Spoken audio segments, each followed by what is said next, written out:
Welcome to Three Dudes and a Lady. Join us for a little inspiration, a little motivation, and perhaps a way to cope with your day. I am Mike from Virginia, and my gratitude this morning is I still have the ability to attract my son to our dinner table with a promise of a home cooked meal. Very good. Good morning, folks. My name is Earl. I'm out of North Carolina, and my gratitude for this morning is sharing happiness with new beginnings in my career in my life. So, maybe we start. Good morning, everyone. My name's Jay Anderson. I'm from the wonderful state of wild, wonderful West Virginia. And my gratitude is once again to this platform. Hey guys, I am Christine Wright, hailing out of the great state of Florida. My gratitude is for the sunshine. Love the sun. And I live in the Sunshine State, so that helps. So today, Jay's topic was share happiness, right? A lot of times we think about focusing on ourselves and finding our happiness there, but focus on ourselves and don't look to others to make us happy, right? That's what we've always been told, right? Put on your oxygen mask first, right? But how can we find ours by helping others find theirs? We talked about an experiment that a teacher did in a classroom with some students where she had them write their name on a balloon and then throw it up in the air, and they had 2 minutes to find the balloon with their name on it. After the 2 minutes, there was only a couple kids that were able to raise their hand saying they found their balloon, right? So then she did it again, but this time she said, whenever you pick up the balloon nearest to you, you're going to give it to the person who owns it, whose name is on it, right? At the very end of the 2 minutes, everybody had their balloon back. But it wasn't just that. A lot of the kids were happier, right? There was a different emotion in the room after that. So if we focus on our happiness, we can be lost. But if we help others, that it's going to help us as well, right? We can become so fixated on our happiness, we can become confused with it, right? And happiness is all around us. We just need to find it, right? Our goodwill might come back around, right? If we're going to give somebody else happiness, it may come back around to us. But a lot of times, if we're giving something to someone or giving somebody a little bit of recognition, right? A lot of times that brings in happiness as well to us, right? But it feels good to make someone else smile, right? It boosts our own happiness. We should all hand out happiness when we can, right? This was a really good one. Like a lot of times we try to find happiness in certain things, right? We're kind of like expecting it. And sometimes our expectations are not met and then we become distraught, right?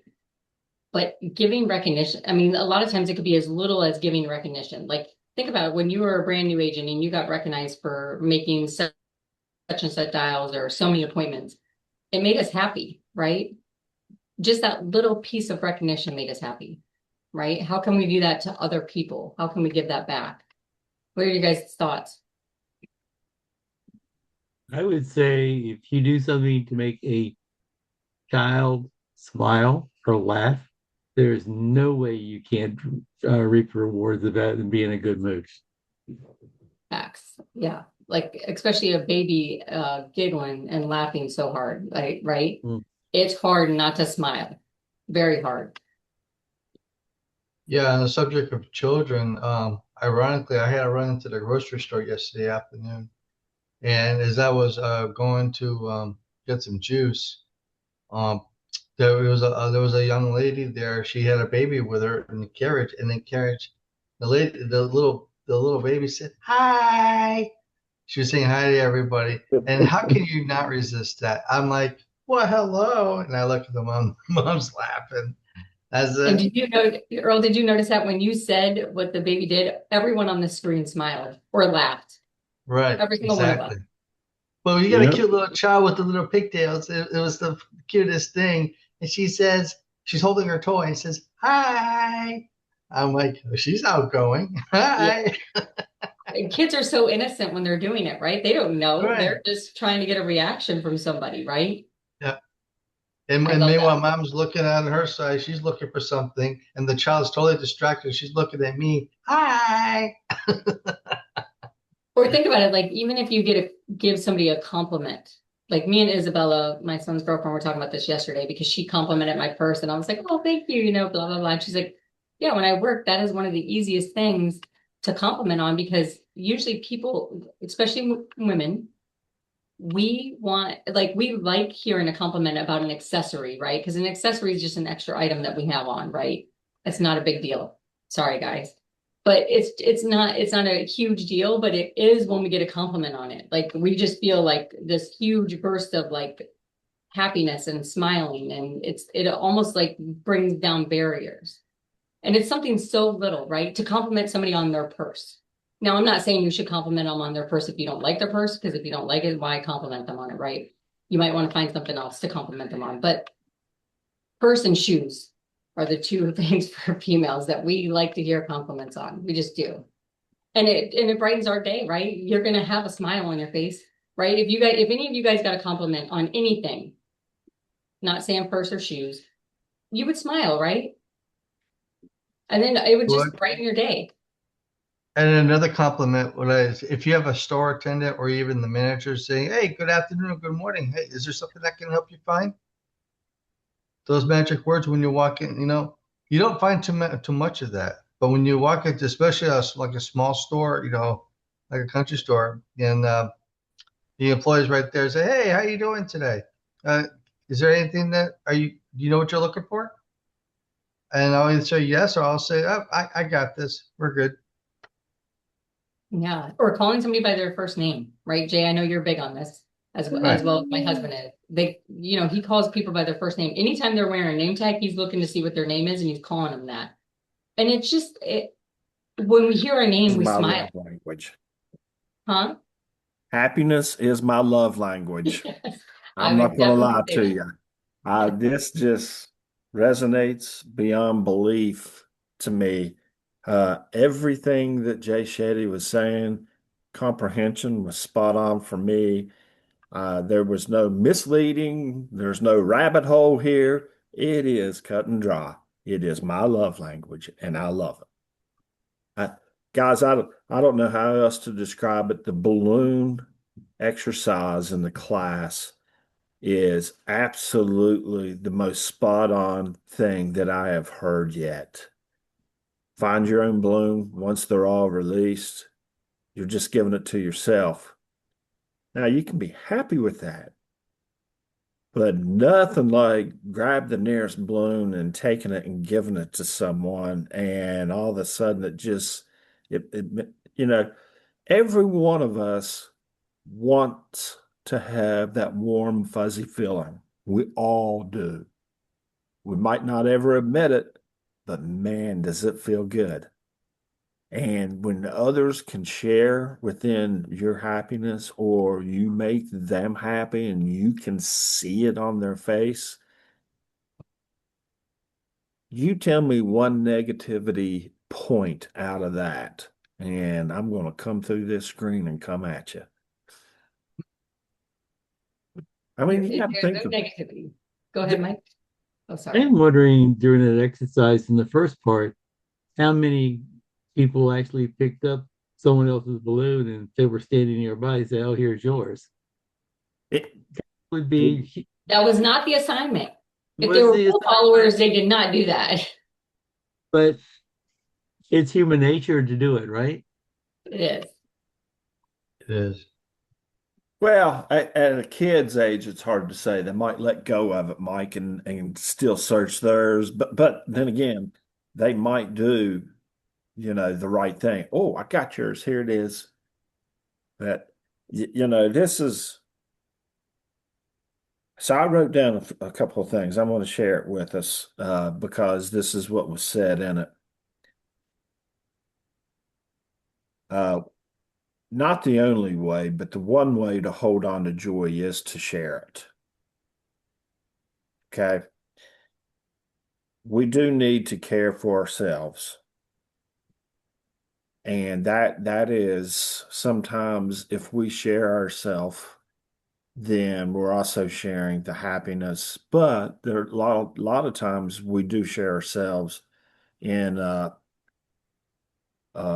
revealing or transparent way that might not be surrounded by happiness, but because we shared it, the two parties, one party feels the person that's revealing probably feels better in connection.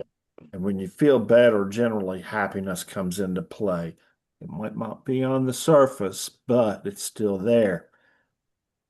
The reciprocating side is receiving it, and they're like, man, I really don't want to hear this. But you know what?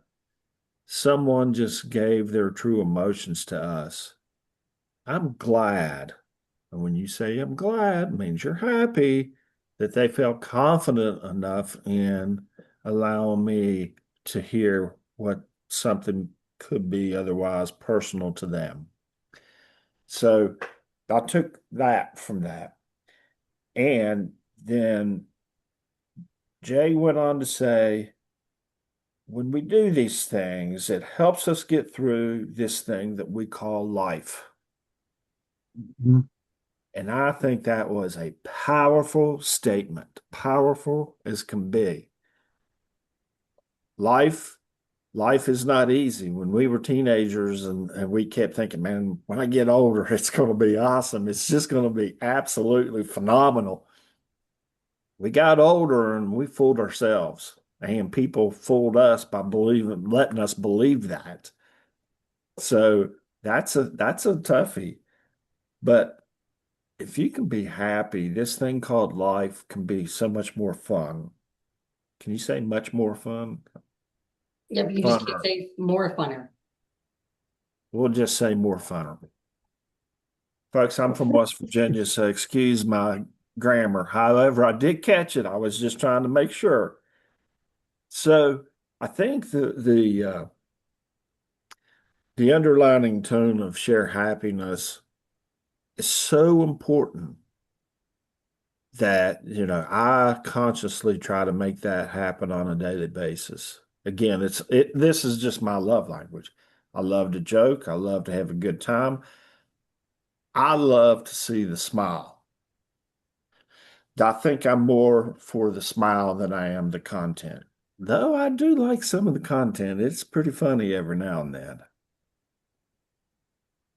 Well, I think it's also how you start off on the right foot in the morning. And you give praise to God when you first get up, and if you could try to wake up with a smile, get your first cup of coffee or whatever it is that gets you going in the morning. And when you walk out that door, if you're going to work, and if you just walk in there with just a positive attitude, say, and wish your coworkers a good morning, and kind of let that start. Sometimes it's how you start off your day, because if you start off your day on the right foot, make it easy, piggy tail to the rest of the day. So this is good. You're telling yourself, this is going to be a good day. We're going to make this a good day. Yeah. Bring up a good point there, Earl. Let me ask you guys a question. If you go to church, if you do, when church is over and you leave and you shake hands with everyone and you get out to the car to leave, how do you feel? Blessed. Amazing. Mhm. All that surrounds happiness, doesn't it? Mm-hmm. Yep, for sure. Same thing with Rotary meetings, because I go to church online, but yeah. So when you leave Rotary, Mike, when you shake hands to all your fellow Rotarians and you Mhm. get back to your car, how you feel, and particularly being an introvert and then going back to the car, you really felt like I'm not an introvert. Oh, I almost didn't go to That's my not true. first, Would you I say, Mike? almost didn't go to my first meeting 38 years ago. In fact, I drove past the place and made a U-turn and came back, telling myself how stupid I was for not going. Right? And Right. then, You know, I and then when you started walk in this. the place, Well, then you probably felt so good after you left because you were like, I did this, I accomplished this, you didn't die, Nothing right? horrible happened, right? Yeah. I started this by saying my gratitude was for, luring my son with a home cooked meal. But in reality, the joy was sitting back and watching him adult. And whereas, it may not have been as rosy and blue skies when he moved out. It never is, right? It Never never is. is like, no. Unfortunately, it's But not. I wish they would leave on better terms, but a lot of times they yeah, don't because they know everything. yeah. And it's crazy. My son, my 18-year-old, he's actually talking to us about like we were getting a budget and bills and everything ready for him because he's like, I want to move out by the end of this year, but I need to know how much money I need every month. I was like, okay, let's calculate it all. So we wrote everything out for him, like a budget. Okay, this is how much money you need to make on a monthly basis in order just to survive with bills. Now, if you want to have spending money, this is how much you need to make. And he's like, because I was talking because he wears contacts. I was like, okay, yep, contacts are $77 a month. He's like, what? I'm like, yeah, that's what I pay every month for your contacts. You're welcome. Yeah. Yeah. You're welcome. I love it. I love it. Just to make this easier for you, I'll start charging your rent today Yeah, to ease you. And right. whoa, Mike, that's not necessarily a bad idea to help them learn the value before they move out. So Yeah, that might be I, uh I I I never know you did, won't but do it, but I'm just No, I'm not saying, doing that. I want yeah, him to save as much money as possible so that he can either buy a house or have the security deposit for rent or whatever he needs. Like we do want so our kids to fly the nest. so maybe here you can here's make an idea. You could do it, and then when he moves out, give it back to him. Oh yeah. or Yeah. put it in a savings in his a joint savings account or his own savings account, and he's not allowed to touch it as if he did spend it because it's gone out of his touchable. Mm. Back. Yeah. Yeah. So he Um, doesn't invest in crypto. Guys, That's what he would do. it's obvious that we're not licensed therapists. Uh, it's very rare that we have, I think, a topic such as today of sharing happiness that uh, is pretty straightforward. I mean, we can go down a rabbit hole on any conversation for sure, but this one's pretty cut and dry. It's a beautiful way. And sometimes it's nice when that meaning's there. Now, I will caution you that meaning's not always there with everyone. So a rabbit hole could be explored. So that's the beauty of listening to this platform. We get on the app com, we pull up Jay Shetty and we listen to his daily sayings, and sharing happiness was one of them, which was this morning. And I think the four of us are genuinely happy people. So we're very fortunate to have that as a common thread between the four of us. So hopefully you guys will join us on a daily basis and maybe put some thought into what we say. And I hope everyone will have the opportunity to please like, share, and subscribe, and come back for more content. We can put a smile on your face. Peace. Peace. Pieces.